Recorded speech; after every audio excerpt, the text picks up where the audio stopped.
All right, it is episode 23 of Virtual Courtside with Dirk and Harris. No Dirk again. R.I.P. Dirk's health. He's not actually dead, but he might as well be. We miss him dearly. Still down for the count with the sickness.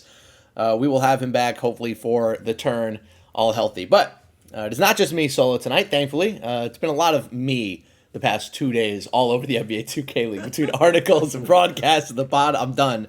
I'm here with JT, and of course, I'm here as well with Toxic. First time on the podcast. JT first. How you doing, buddy? Good to have you back. I'm doing good.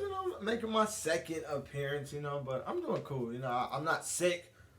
Being sick last time was, really rough because it's I had to dig deep to, really put on the show. Now I can just put on the show and just be okay. Apologies, by the way, to all of our audio problems that we may have tonight. We are 3 people recording off of one very small Elgato microphone because I'm lazy. Don't care. Hi, Tox. How you doing, man? Welcome to the pod. I'm good. First time coming on in 23 episodes. Yeah. I'll take my debut. I'm good, though. I work with him, and I'm only on episode 2. So. See, again, you guys take this personally and said you should just bank on my eternal laziness. No. I'm just way too lazy. I should have way more guests on this, but I don't really care. That's so crazy because he told me in Orlando, you're going to be a guest all the time, and we're 23 in, and this is my second episode. You're on 2 of the last 5, so there you go. That's a good After ratio. he already had 18. That's not the point. That's a good ratio. That's not the point. All right, let's get into the games tonight. It's already 11 o'clock, so we don't need to spend too much. Oh my God, my mic fell off the table. I got it. Hold on. Here, there we go. That's better. Let's get into the games for tonight. Had 2 amazing series. Western Conference semifinals lived up to the hype. Bucks Gaming, the 2-0 sweep over T-Wolves Gaming, and Warriors Gaming Squad also a 2-0 sweep over Pistons GT. We'll go in chronological order here. Bucks over T-Wolves. That game 1, another all-time amazing game between those 2 teams. Great seeing CP break out a little bit in the fourth quarter. I thought Retro, probably the MVP of that game 1, hit that insane shot off the grenade. Couldn't believe that, but yeah, JT, you first, man. That Bucks game in game 1 was a blast. I loved it. That was a fun game. One of our best of the year. It definitely was. This rivalry in general is just one that goes years back, and it never disappoints. And I feel like this Bucks team, I was kind of questioning the CP being at home type of thing. Like I wasn't sure if him being home and not being able to connect with his team on stage would be something that just affects them in a bad way. But the Bucks, being the Bucks, all them veterans that showed, T-Wolves just too young as of now. Tox, on the Bucks gaming side, amazing to see their resilience defensively. They were down for most of that game. The T-Wolves were really putting it on them, and when you have the 5-out build and you're playing with the lead, it's just so hard to crack it. But very impressed by them defensively in the second half. They really started to force Bear into some misses. I think the key moment for me was Dimes finally getting that stop right at the rim on Bear. Gets the right contest, gets him out of the dunk animation, gets the stop. And I think from there the Bucks went on maybe an 8-3 run to close out the game. That was a great second half for Milwaukee. Yeah, I mean, I think they just showed their veteran leadership. I know we talked about it before the game that CP not being there, would it be a big issue? And I thought about it a little bit myself, and I came to the realization that honestly, if it was Dimes missing, if it was Johnny Red missing, if it was Dawsix missing, one of those core guys, those 3, I would have been more worried for them. But since they had their core groups still there on stage, I think that's what kept them together and kept them strong and just kept them resilient through those games. And yeah, like I said, I just think that they showed that their years in the league compared to the T-Wolves, like JT said, T-Wolves are a good team, but they're young. I talked to Iggy Mo too today, and I told him after, you got to go through losing in order to win in this league, and they're gonna be a good team, but it's a tough matchup when you get the Bucks on stage first round, and then unless you're playing flawless, they're gonna pick you apart if you make a few mistakes, and unfortunately the T-Wolves made a few mistakes. It's a rite of passage to lose to Dimes on stage at some point. I feel like every single great NBA 2K League player at some point, that's too loud. Every great 2K League player at some point has lost to Dimes on stage, but I was just super impressed. I think CP really, he kind of changed my mind on him tonight, just because you mentioned it's a really tough situation to be in. He's the 4th option on this team after Johnny, Dimes, sometimes Dawsix. He's a total game manager, but now you're game managing from remote while your whole team's in person going up against T-Wolves Gaming. I think he had 3 turnovers for the whole series. His assist to turnover ratio was 20-3, 20-4. Like, he really did a great job playing his role. It's a weird role for a point guard to have. You're not the primary scorer. You're not the secondary scorer. You might be the third scorer if your shot's falling. If not, Dawsix is getting that ball and he's shooting that bitch. So it's a funky situation to be in. But, coming off last year with Grizz, where he's the number one option, to see him take over that game too, to see him call his own number, hit those big time threes, get Johnny all set up. I don't think Johnny goes crazy without CP initially going off. Very, very impressed by good old CP. I like that. That was a good one. I think what impressed me the most, I think a lot of us knew this going into this year anyways, just the connection between CP and Dimes. Like, I'm putting this back down. Hold on. Those two guys always seem in control. Like Dimes knows where CP wants to get the ball. He knows where CP wants to go. CP knows when to get Dimes the ball. Like there didn't seem like a lot of mishaps on there in between them two. You didn't see a lot of sloppy turnovers between them two. I like how Dimes kind of becomes that second point guard in a sense from the center position, and I think that's what really helps Johnny excel. Because Johnny's Johnny. Like at the end of the day, and he showed that in game two. Yeah. Like when he's getting going, that team. JT, we're doing a Johnny celebration. It is so hard as a broadcaster to not have biases because we also make content. We make a lot of opinionated content. I'm not afraid to say he's one of my favorite players of all time. He's just when he's going, he's a gamer. There's nothing else like him. There's literally nothing else in this league like a Johnny Red Hot streak. It's great.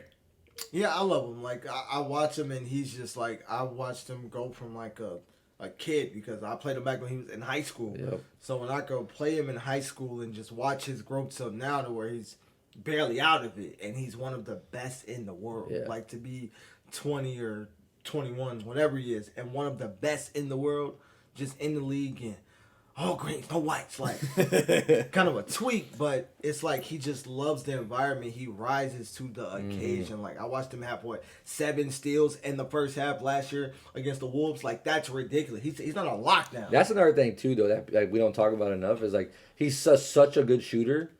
But he's an amazing defender. Oh, dude! He might be the best. He might be the best non-Kai off-ball defender ever. I can't think of guys who. I liked what Crush said tonight on the broadcast with you guys.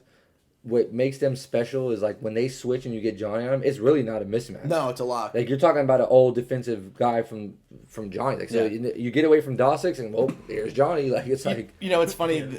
I made the joke on broadcast tonight that Grizz always says that Dawsix isn't locked down. Yeah, we and JT looked at each other what are we talking about? Johnny Red is not really shoot guardy enough, but the good news is that you take Johnny Red and you take Dawsix and you put them together, and they are just a disgusting combination at the 2 and the 3. It's a lot of IQ on the court, dude. I think that's the one thing about this Bucks gaming run over the past couple of years that's super underrated. Whether it's bringing in Cooks, having Cease, replacing Cease, bringing in Walnut. They get retro this year. They bring in CP. They're constantly recycling guys in and out who have really high basketball IQs and really high 2K IQs too. And I think that should just show you how focused they are as an organization. They know exactly the kind of player that fits with them. They know exactly who they need to target. Yeah. Lance knows how to get through to these guys, and it's honestly a credit to Lance. Yeah, he's been great. Best coach in the league? He's up there. It's hard to say best. I'd say best. Well, who else is in that argument? Better than Pat? Yes. Right now, yeah. He's done more. How about this? Here, I'll give you a better thing. Best game planner in the league right now. Lance has done more with less. It's just his game plans. They're so succinct. More with less. I'm not saying best coach. The reason ever. I'll say that, if we have the conversation about the greatest of all time players in the 2K League, 2 of them Pat had. Right. But they weren't that when he got them. I was going to say... Season 2, Dave Fry was on my team. I mean, sure. Season 2, I was traded for Dini. Neither one of them were just these superstars. But that's the thing. But that's the sign of a great coach, is being able to get the most out of your star players. And the one thing that I love about Lance is that they're so bought... dude, you have Dimes, Johnny Red, Dawsix, and CP, and all 4 of them are completely bought into playing team basketball. That's so hard to do. Is it bad for me to say this? And if Pat and anyone of them are listening, I love them. Dude, honestly, we have more coaches than players that listen to this. It's no knock. This is just me just starting conversation. Yeah. I would argue, though, that Lance has created more of a culture for the Bucks than Pat has created for the Wizards. To me, the culture was built from Ryan in them. It's difficult because... I feel like Lance implemented a culture. I don't respond to that. Yeah, you were good on coming from? Do you know what it is? I think For me, in this conversation, the part of it's that's tough that I think we're getting wrong is that in order to lift one up, we're trying to put down the other one. Yeah. But both of them, for me, are on the exact same Yeah, platform. I can That's the agree. thing. Like when we're talking about like Pat versus I'm arguing Lance. 1A versus 1B. Exactly. That's really what it is. Yeah, but yeah. I'm saying like absolutely right now. Like if you take the best players in the world and you're saying, okay, who's going to be their coach? I mean, we saw with USA Yeah. basketball. There's a reason that he was Yeah. given the job. I'll say from a player's perspective, if there was 2 coaches that I could pick to play for, those guys are on my list. And Pat did a really, really wonderful job also the last 2 years of kind of getting the organization through a really tough spot. Yep. I mean, you lose Dave Fry, you lose JBM in Yep. back-to-back years. Like, what are you going to do? Like, you have to fight back eventually. A down year was to be expected, and now we get to see them tomorrow in the Eastern Conference tip-off finals. I mean, it took them a year and a half to get back on top. Like, we have teams in the Eastern Conference that have never even touched sniffed it, the yeah. fucking conference finals in any year of any banner ever, and yet here the Wiz are right back on top. It's incredible. It's wonderful. But we're talking about the West. Let's switch to the T-Wolves here. Tonight to me was less about the 5-out getting exposed. The more I think about this, and the more it's just so hard to win in this league when you got that many youngsters. It's hard, and I think another thing that Crush said that was good is that like you need somebody as a rookie who's bringing that energy, man. Like where's the life? Where's the youthful energy? It's Bear who's alone.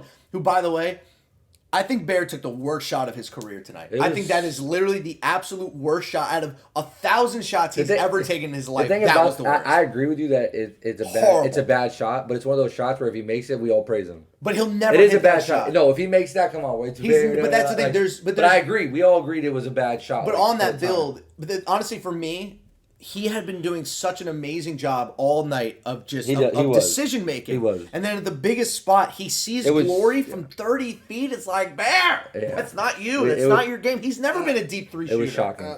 I would have said how. I would have called him a dog, but I would have said how. It's an 87-3. It's bronze, limitless. That's pushing silver. And he had only taken 1 3 all game. Like I get maybe, do the Radiant thing. Radiant had one pivoted thing. Dribble cancel, burst right, snatch back, shoot. If Bear would have did something like that right on the line, cool. But it was a one behind the back move off a screen. He just chucked that bitch. What was this, like 16 seconds left in the shot clock? Yeah. Oh, I hated that shot.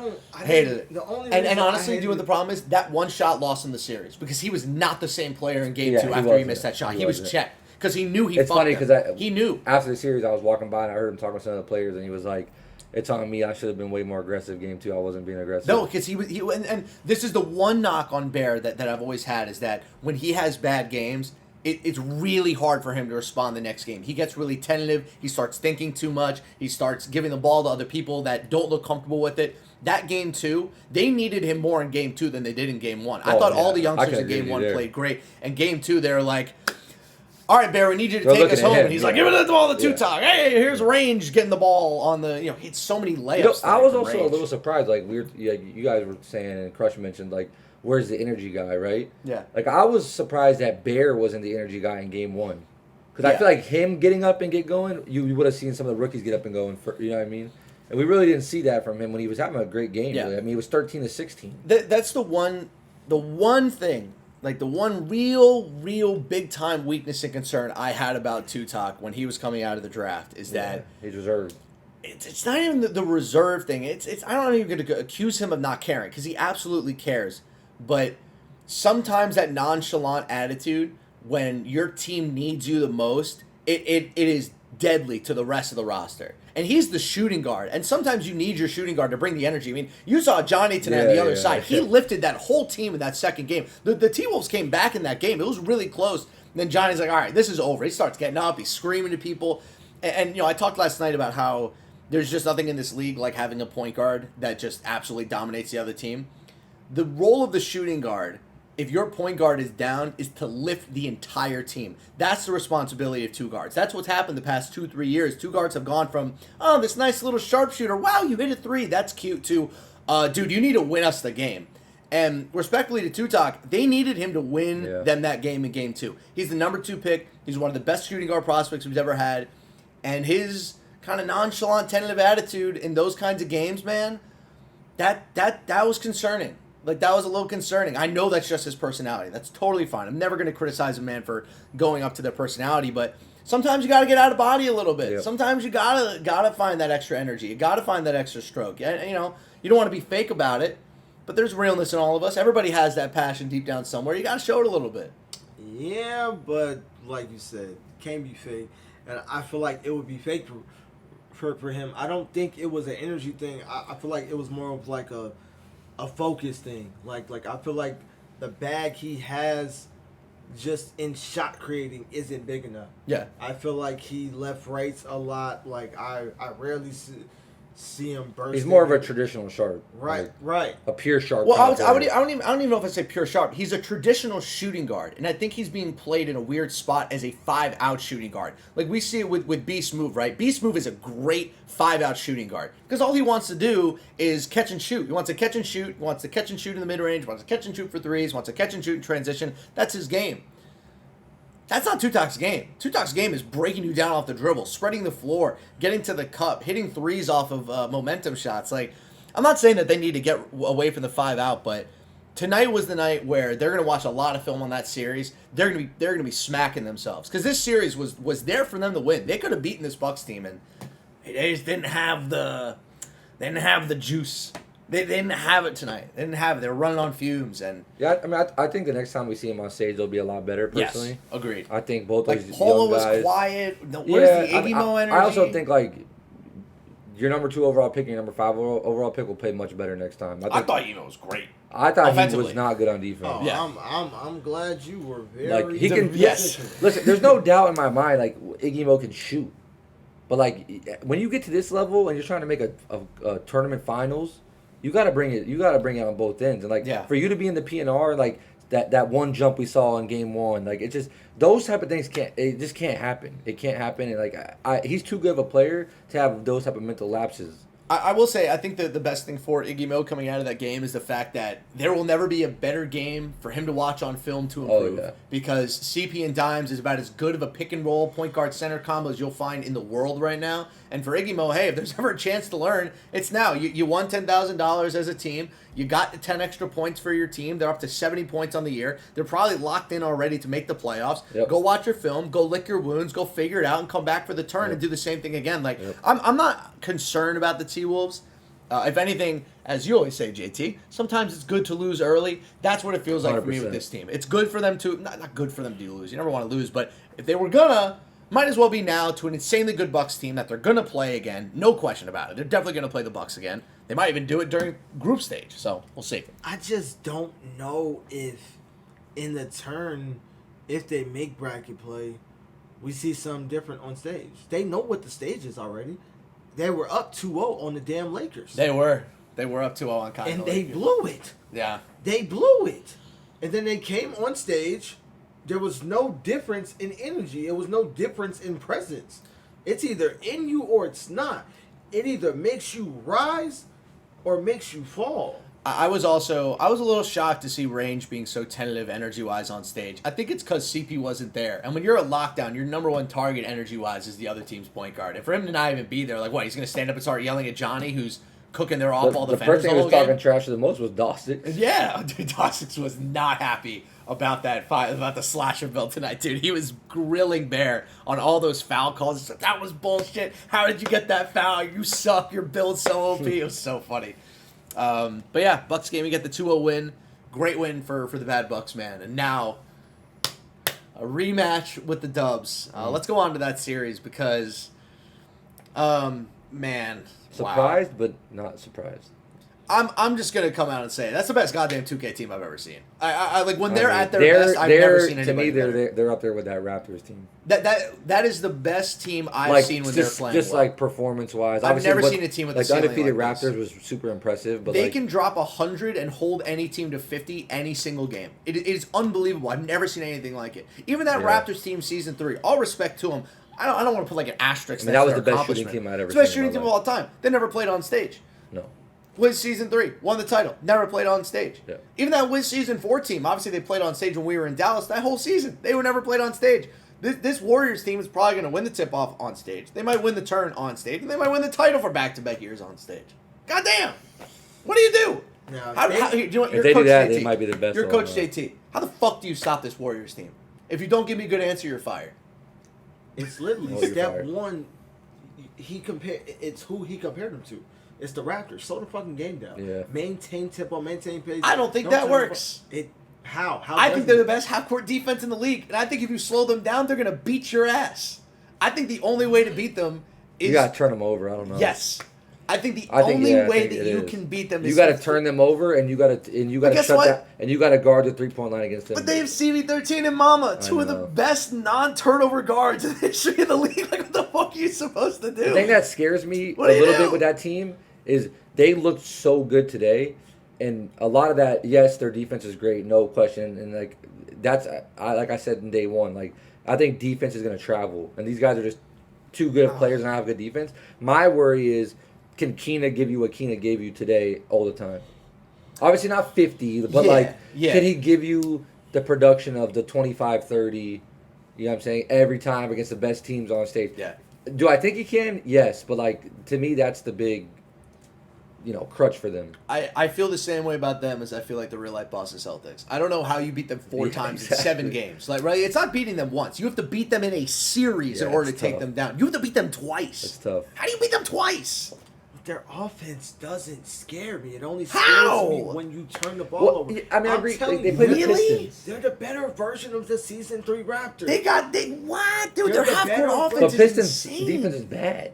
Well, so that's the one thing that Like we if were they talking go about. into tomorrow and they do the same thing to the Bucks, okay, let's Well, talk the game's about going to be a lot closer tomorrow, of course. Well, if Yeah, it's not yeah. though, if they come out and do what they did to the Pistons to the Bucks, No. then we could have a real I'll conversation. tip I'm just every saying, hat though. I own. Like it's just. I'll tip every hat I Tox, fucking own. I'm not saying it's gonna No, happen. I'm not I don't saying think it will. If the Warriors blow out Bucks gaming tomorrow, I will fall out of my chair. You will see me on broadcast fall I'm just out saying, of my like chair. the reason it's I hard will to give topple so much. over. It's hard to give so much credit to the Warriors, and deservedly so. They do deserve it, but. That Pistons team, bro, like the moment they get down and they're down like 10, 15, Ant checks out, they're done. Yeah, no, but that's true. But like, how many teams in the league are even capable of doing that to that Pistons team? Yeah. It's like the Warriors, the Bucks, and the T-Wolves. I think that's it. I argue though, and like I'm sure we all agree, like this Pistons team is not as good as they were last year. I think they got worse. Connor to me was better last year. Bag motion was a big part of that team. In my opinion. His playmaking, his defense, he created a lot for that team. I just don't think they're as good. I'm gonna be respectful here. I think the Pistons are about as good as they were last year.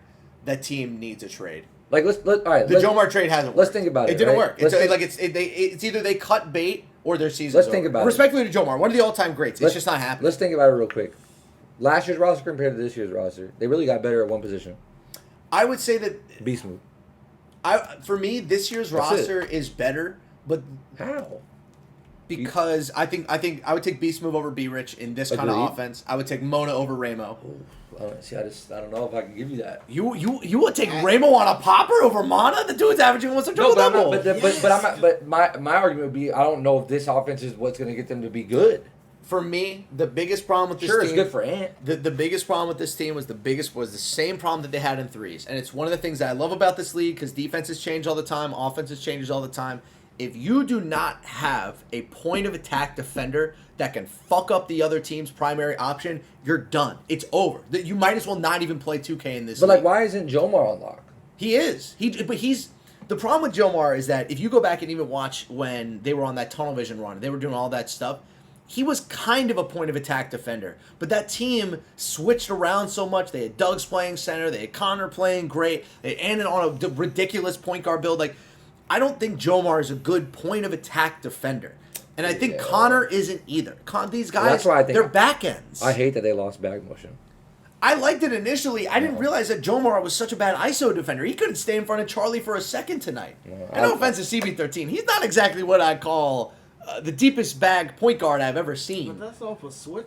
But that was off a switch too, because Jomar was on back in tonight. He wasn't on lock. Yeah, he Well, was I'm on saying forward. I'm saying for Connor Connor was on too. lock. Connor as well. They both have the same. Their problem But is that's what I'm trying to say about last year's roster too. Like Connor goes from being a rookie to making an all-star. Yeah. As a power forward, you take him off it. You get rid of bag motion, who was a great lock, gone.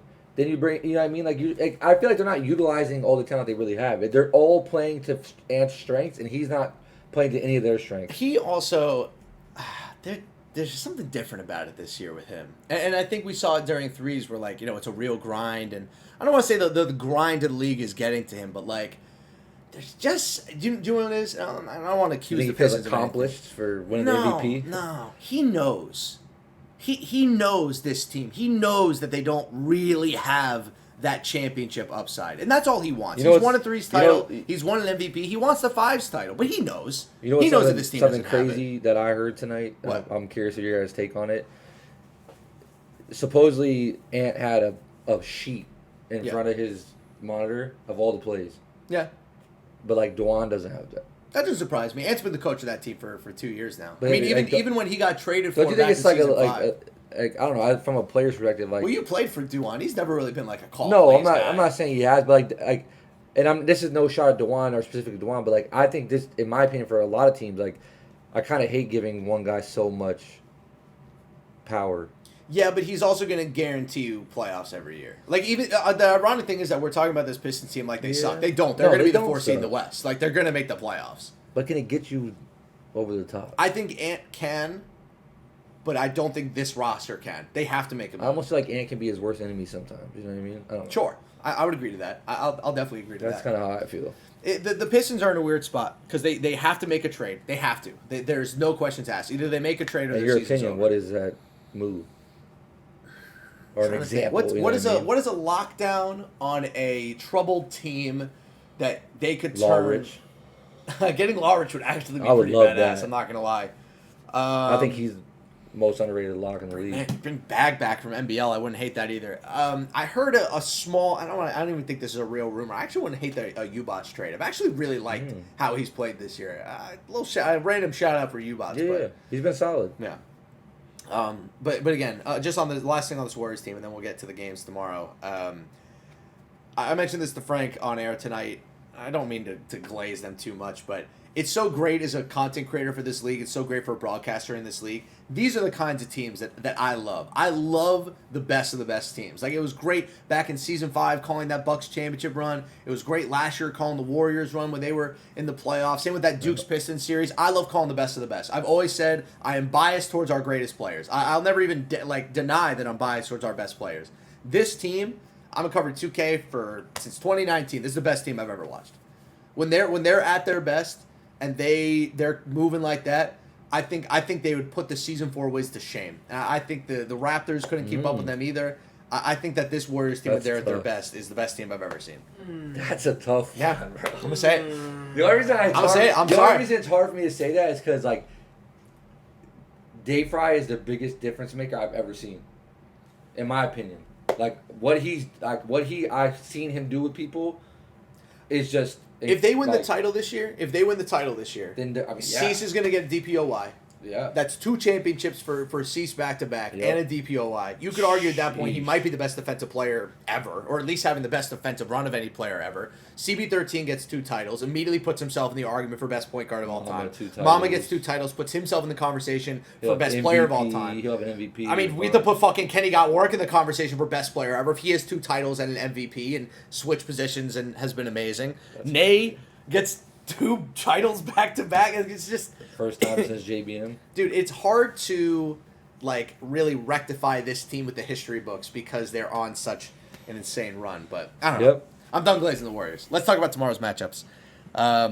Wizards Raptors, JT. Give me your X factor and give me your prediction for who's going to win. My X factor is... I'm going to go Symptoms. Ooh, okay. I feel like Awkward is just really hell. Like, I don't know if he just lets Antoine Love do whatever.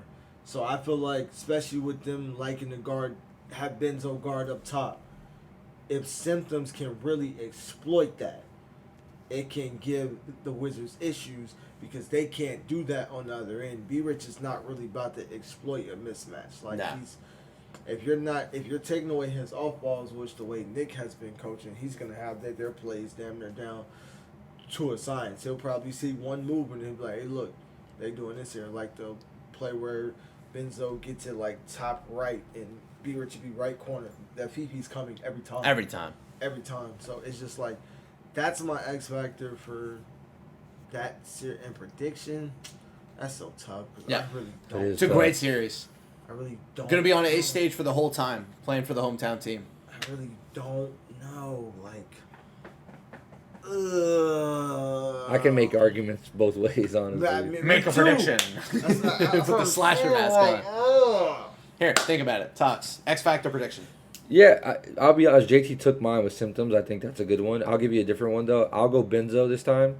And I say that strictly because I just think if he's playing at the top of his game, their defense is good enough to keep them in any game. Okay. So that would be me.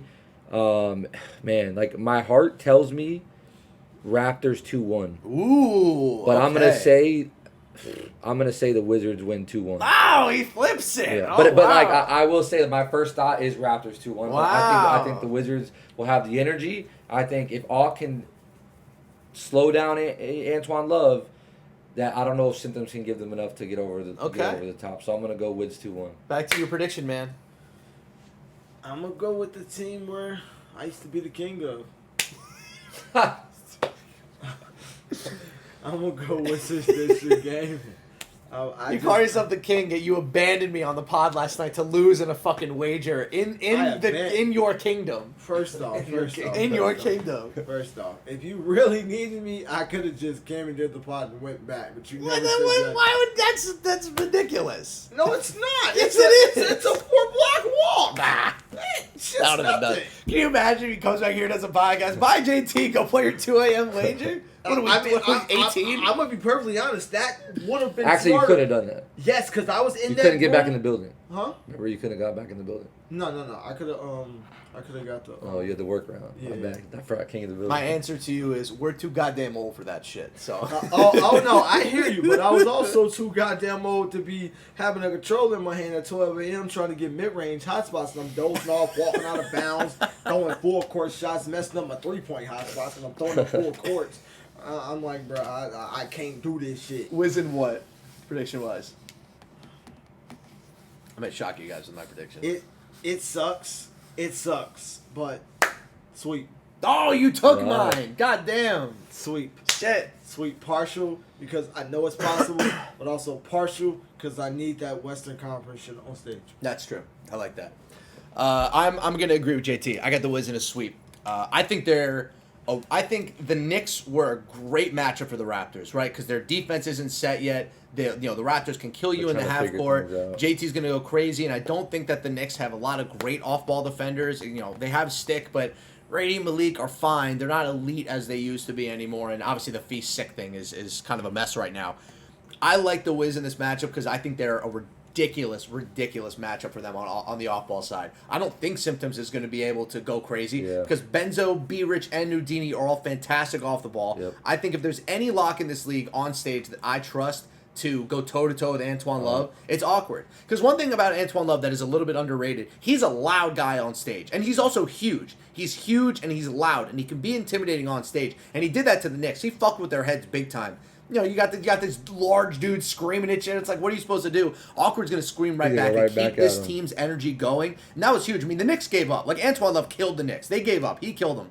I think that the Wiz can keep up with them. And I also think offensively, they are a brutal matchup for this Raptors team because it's a lot of catch and shoot guys. And I think this Raptors team is really good at defending ball handlers. That if you go back and you look at their games, they do a really good job of ISO defense. But this Wiz team, the way that they move the ball, the way that they get it done in the half court, the way that Benzo's playing right now, go back and watch their second matchup, and you'll see the same thing that I'm talking about right now. It's B-Rich catch and shoots. It's awkward catch and shoots. My X factor for this series is going to be the Type versus C matchup down low. Type absolutely fucking dominated in the last matchup that the Wiz had this week. He was fantastic on stage, and if Seam can keep him off the offensive boards and try to get some buckets on Type, don't let his takeover get going. Don't let the defense really get going. I think that the Raptors can push this to 3. Then once you get to a game 3 and you have Antoine Love, anything is possible. But I really like the Wiz in this matchup. I feel bad for the Wiz because they're gonna have to go up against either the Warriors or the Bucks, who are brutal matchups for them. But I think just on paper, basketball wise, I just think the Wiz have an advantage here, and it's gonna take them all the way. What a moment for Benzo, by the way. If Benzo wins this series over Antoine Love, he's in the MVP conversation. I'll put him there myself. God damn it. Yep. I agree. All right, let's jump to the West. Ooh. Here we go again. Another year, another big time series between the Warriors and the Bucks because there's no parity in the Western Conference. It's literally just 3-ish teams that fucking matter, and everybody else is just racing for 4th and 5th place. Bucks Warriors, JT, you first. X Factor prediction. X Factor, I'll go Cease. Ooh, I feel like the Bucks have a bailout, both guards. I have nothing. I'm hitting fucking dimes. Yeah. And if you take that shit away, I feel like they're in trouble. So I got Warriors sweep. Warriors sweep. Wow, love that. Tox, X Factor prediction. X Factor, I'll go Mama. Ooh, okay. I think if Mama's giving them production to complement CB, they're a really tough team to stop. And with both their playmaking abilities, it can really mess up teams on defense. So I think getting Mama going as well as CB doing what he was doing today, I think that can make them a dynamic offense. I'm gonna take Warriors in a sweep. Warriors in another sweep. Wow, no respect for the Lance it's not even not a respect thing. It's like I just think the Warriors are that good. Like I do too. It's just I think the Bucks are great. I think they're a great team, but I just think this Warriors team is just a little step over. I'm gonna give them a little bit more respect. I got Warriors 2-1. Okay. I think there will be a game where Johnny goes absolutely nuts, and maybe Respect. the Warriors miss some threes, and all of a sudden it's a 70-68 win. We're like, oh my god, the Bucks forced the game too. Holy shit, are they gonna do it again? This is one thing I'll say before you finish though. Yeah. Is like I had to give one prediction. Yeah. But I'll say I would not be surprised if Warriors 2-0'd, if Warriors won 2-1, Nah. if Bucks 2-0'd. Oh no, there's no surprises here. Like I feel like The only surprise would be I Bucks guess Bucks 2-0 Bucks would be 2-0 the would be a biggest crazy surprise. But I wouldn't be surprise. surprised Bucks 2-1. If it goes game 3, why can't Bucks? I'm Johnny have never, I'm never not doubting know? Johnny Red in any sort of game 3. the biggest line, the biggest positive would be Bucks 2-0. That would be insane. Yeah. My X factor for this series is Retro. They're going to pick on him all night long. They didn't really have to hit it that much tonight on the Pistons. I love the basic pick and roll sets that the Warriors runs with Ney. I think it's great. Sets great screens, slips. I love the inside big that he's been playing on. He's been playing really, really well. He's doing a great job passing the ball off offensive rebounds too. I think Retro is going to be put into a lot of different rotations. They're going to try to confuse him, put him in the mid-range, have him run around all over the place. If Retro has a big defensive game like he did in Game 2 tonight, I think the Bucks will win that game. But if he looks like he did in Game 1, I don't know. So I'm going to go Warriors 2-1. I think the Bucks are too good to not get a game. I think if CP was on stage, I would guarantee a Game 3. But he's not, so I'm not going to guarantee that. So it will be a battle of the all-time great franchises in the tip-off finals. As we are losing JT by the minute here. No. Let's just think ahead. Bro, It's been a long couple of days, bro. Because he eats too much food. Bro, He's got the itis. I'm about to go eat that bowl. You're Yeah, bugging. please, He's dude. talking about itis. Hey, and I'll say I'm this, just man. actually tired. We're tired, man. It's been it's tough to do this without Dirk, man. Another long day tomorrow. It's tough to. We're good broadcasters, man. Dirk is man. Yeah, Dirk is in his own league, bro. I truly don't know how the fuck he does it, bro. Respected Dirk. It's been an interesting week, but sounds like we all. Well, you have Raptors Warriors. We have Wizards Warriors. Tomorrow's gonna be a really. I have fun day. Wizards. You have Wizards Warriors. Yeah. Okay, I thought you took. The I said Raptors my heart tells me Raptors 2-1, Ah. but I'm going Wizards 2-1. Okay. Yep. Dude, if the Raptors come out tomorrow and 2-0 the Wiz, man, it might be Antoine Love's MVP to lose. That's going to be a fun one. But all right, let's wrap it up here. We're about to hit the 40-minute mark. Any final comments on a wonderful Western Conference semifinal night? I love the tip-off, man. It's the best fucking tournament we have. The turn is fine, whatever. Tip-off's the best. Because at this point, you can't hide. You can't hide in the tip-off, man. You're exposed. You're an exposed entity. Once you get to the turn, we played like double-digit games. You can hide behind your stats. You can't hide here. No, nothing to hide behind. Any final thoughts? As much as I said both will be sweeps, I won't be mad at no sweeps because I've been watching sweeps all damn week. I literally been watching sweeps all damn week. Yeah, honestly, man. Actually, the last comment that I have, then Tox, I'll let you go.